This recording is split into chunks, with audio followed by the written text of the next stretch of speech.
When American troops first landed in Europe during World War I, German officers sneered. They called them amateurs in uniform, too raw, too soft, and far too late to make any difference. Europe had already been bleeding for 4 long years in the trenches.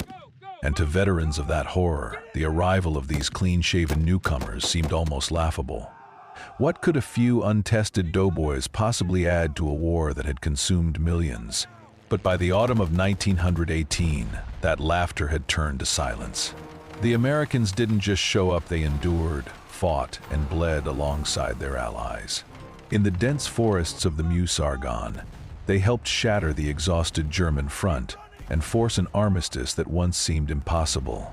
This video reveals how America's late entry, its raw recruits, and its unmatched industrial power transformed the conflict in mere months, turning inexperience into momentum and momentum into victory. Stay with me until the end, because the Meuse-Argonne Offensive wasn't just the end of a war.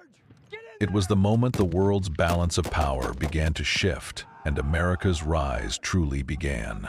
When the United States declared war in April 1917, its army was hardly a global force.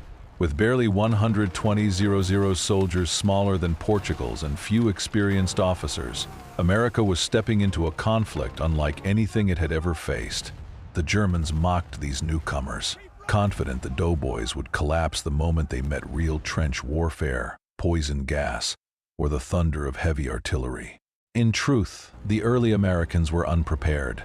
They arrived in France wide-eyed, learning from their French and British allies how to survive in mud-filled trenches, handle gas masks, and endure endless bombardments.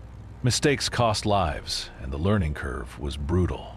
Yet beneath the inexperience burned something the Central Powers had underestimated: raw determination and limitless optimism. Behind those green troops stood an entire nation awakening to war. American factories roared to life, shipyards worked around the clock, and farms sent food across the Atlantic. Within a year, millions of fresh recruits were training, and the Allies' supply lines were flowing with American steel, oil, and machinery. Germany soon realized it wasn't just facing soldiers, it was facing an industrial engine fueled by youth, energy, and a belief that the war could be won. By the fall of 1918, the Allies prepared one last, desperate assault to finally break the German line. It would take place in the dense, fog-choked forests of France, the Meuse-Argonne. For the Americans, it was baptism by fire.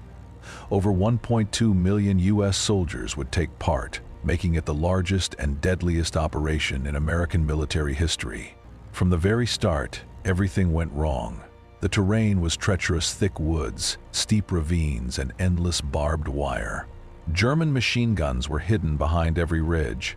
Maps were outdated, communication wires constantly cut, and supply lines bogged down in mud.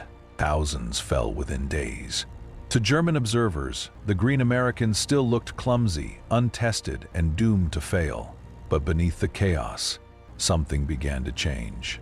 The doughboys adapted fast. Small units learned to maneuver on their own, crawling through brush, flanking bunkers, and working together under fire. Young officers' names that would one day echo through history, like George Patton and Douglas MacArthur, learned how to lead in the crucible of combat. And behind them surged America's vast industrial machine, pouring in shells, rifles, food, and replacements without pause. The Germans, starved and exhausted, could not keep up.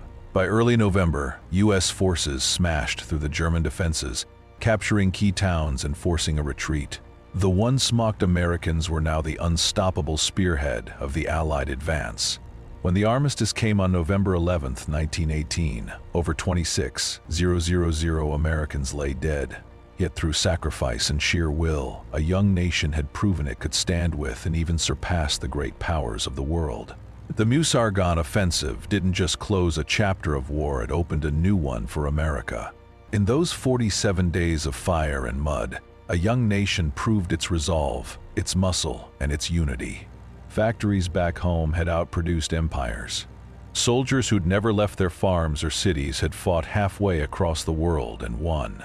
German commanders who once mocked the doughboys now spoke of them with respect. The United States had shown it could build, move, and fight on a global scale. From the shattered forests of France rose a new kind of power, industrial, determined, and unafraid. The laughter was gone. In its place, the world heard the steady march of America's rise,